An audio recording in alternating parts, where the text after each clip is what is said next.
Joint defence of مدینہ تھا. اسے خام خواہ بعض لوگوں نے دستور قرار دے دیا ہے. یہ اصل میں یہ تو ایک جوائنٹ ڈیفنس کا ایک جو ہے معاہدہ تھا کہ اگر باہر سے حملہ ہوگا تو ہم امت واحدہ کی حیثیت سے مل کر مدینے کا تحفظ کریں گے. 7ویں مہینے سے حضور نے چھاپا مار دستے بھیجنے شروع کر دیے. بدقسمتی سے سیرت کی کتابیں جو لکھی گئی ہیں کولونیل رول کے دوران اس میں اس چیز کو چھپایا گیا، اس لیے کہ مغرب ہم پر اعتراض کرتا تھا کہ یہ تو تلوار سے پھیلا ہے دین، یہ تو خوریزی کرنے والا دین ہے. تو موقف ہمارے دانشوروں نے جن میں بہت بڑے مقام پر علامہ شبلی بھی ہیں یہ اختیار کیا کہ نہیں یہ تو ساری دفاعی جنگیں تھیں، یہ 100% غلط ہے. اصل میں اقدام کیا حضور نے مکے میں خود. یہ تو آپ کا فرض منصبی تھا کہ دین کو غالب کرنا ہے. آپ مدینے کی کھجوروں کی چھاؤں میں بیٹھ کر آرام کرنے کے لیے مدینے نہیں گئے تھے. آپ کو تو الٹرنیٹ بیس چاہیے تھا جہاں سے آپ اپنی اگلی جو مہم ہے اپنی انقلابی عمل کی اس کو لانچ کر سکیں.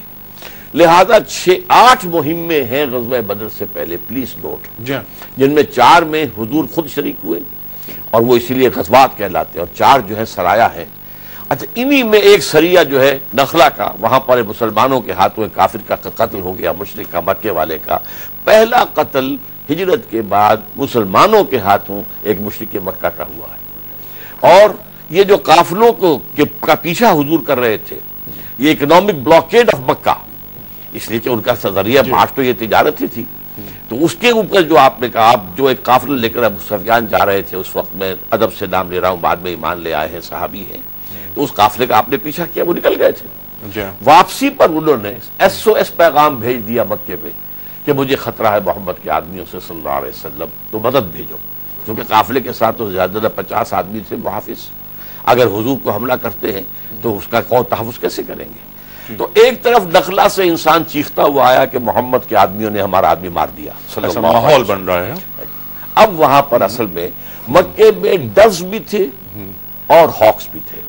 ابو جہل، عقبہ ابن ابی معیط کے قسم کے لوگ چاہتے تھے کہ ہم جائیں مدینے پر حملہ کریں اور وہ اس سارا معاملہ ختم کر دیں.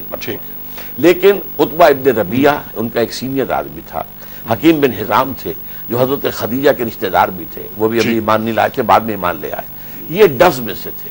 بالکل ٹھیک ان کا کہنا یہ تھا. ڈاکٹر صاحب یہی گفتگو آپ کی رہے گی جاری، تفصیل سے بات کریں گے. ظاہر مدنی دور ہے، اس وقت ہمیں جانا ہے ایک بریک کی جانب. خواتین و حضرات، تلاش حق، اعلان حق، اور اب مرحلہ ہے نفاذ حق کا، جس کا آغاز ہو رہا ہے مدنی زندگی میں.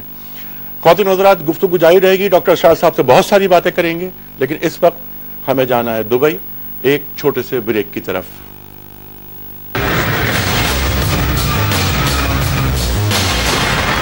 ویلکم بیک خواتین و حضرات. آغاز رمضان اسپیشل کے ساتھ ایک بار پھر حاضر. میں ہوں آپ کا میزبان انیق احمد. تشریف فرما ہے محترم ڈاکٹر اسرار احمد صاحب. خواتین و حضرات، آپ کی آراء بہت اہم ہوتی ہیں. آپ ہمیں فیڈ بیک کے طور پر اپنی آراء روانہ فرمائیے. ہمارا ای میل ایڈریس ہے aniqahmed@ardigital.tv.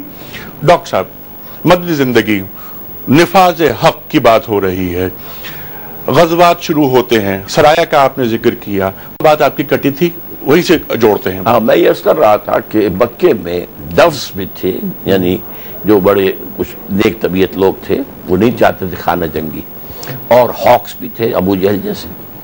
عتبہ ابن ربیعہ ان میں جو تھا ڈوز میں، وہ ان کا سر خیل تھا، اور اس نے ایک پیارا جملہ کہا.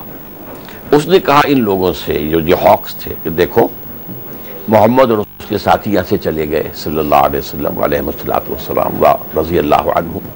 اب تمہارے سر سے گویا کہ بلا ٹل گئی. محمد وہاں جا کر بھی نچلے بیٹھنے والے تو نہیں ہیں. اب وہاں ان کا تصادم بقیہ عرب سے ہوگا.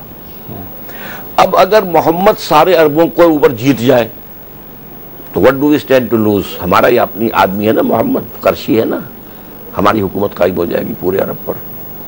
اور اگر عربوں نے ختم کر دیا محمد کو صلی اللہ علیہ وسلم تو جو تم چاہتے ہو وہ ہو جائے گا، اور تمہاری اپنی تلواریں اپنے بھائیوں کے خون سے رنگیز نہیں ہوں گی. لیکن یہ فضا ابھی چل رہی تھی کہ ادھر سے آ گیا چیختا ہوا ایک شخص نخلا سے، ہمارا آدمی مار دیا محمد کے آدمیوں نے صلی اللہ علیہ وسلم. ادھر سے پیغام آ گیا SOS ابو سفیان کا. اب وہ تجارتی قافلہ لوٹ لیا گیا، خبر آ گئی، ایک خدشہ، اندیشہ.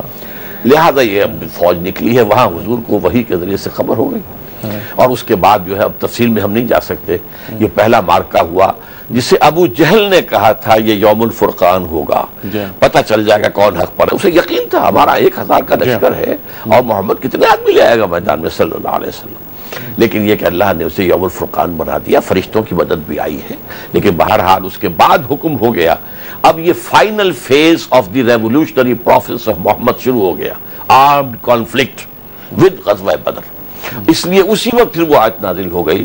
اب جب یہ آغاز ہو گیا ہے تو اب یہ ختم نہیں ہونا چاہیے جب تک کہ کفر کا اور شرک کی بالادستی کا خاتمہ نہ ہو جائے. اور فتح مکہ پیش نظر آئے گا. قاتلوہم حتی لا تکون فتنۃ ویکون الدین کلہ للہ, دین پورا کا پورا اللہ کے ہو جائے, پورا نظام زندگی اللہ کے حکم کے تابع ہو جائے, حاکمیت خداوندی کا نفاذ ہو جائے. تو یہ ہے 6 سالہ فیز. اس میں اپس اینڈ ڈاؤنز آئے ہیں. اس میں معلوم ہے کہ بدر میں ان کے 70 بڑے بڑے چوٹی کے سارے سردار مارے گئے. مسلمان 13 شہید ہوئے آن دی اسپاٹ. ایک جو ہے زخمی ہوئے تھے جو واپس کے سفر کے دوران شہید ہو گئے, فوت ہو گئے. وہ 14 ہے. احد میں مسلمانوں کی غلطی کی وجہ سے فتح مل گئی تھی, لیکن یہ کہ وہ عارضی شکست میں بدلی, مسلمانوں کا شدید نقصان ہوا. یہ اپس اینڈ ڈاؤنز تو ہوئے, لیکن یہ کہ 6 سال کے بعد بہرحال پھر آپ کو معلوم ہے مکہ فتح ہوا ہے. اب یہاں جس چیز کو میں چاہتا ہوں آپ سے گفتگو کرنا, اب اگر یہ کام ہونا ہے اور ہونا ہے جی, تو 5 فیزز تو جوں کے تو ہوں گے, ڈٹو ہوں گے, کاربن کاپی ہوں گے پروسیس آف محمد کے صلی اللہ علیہ وسلم. اور مدنی زندگی 6 کے اندر آ کر یعنی عام کانفلکٹ کے مقابلے میں قابل غور مسئلہ ہے.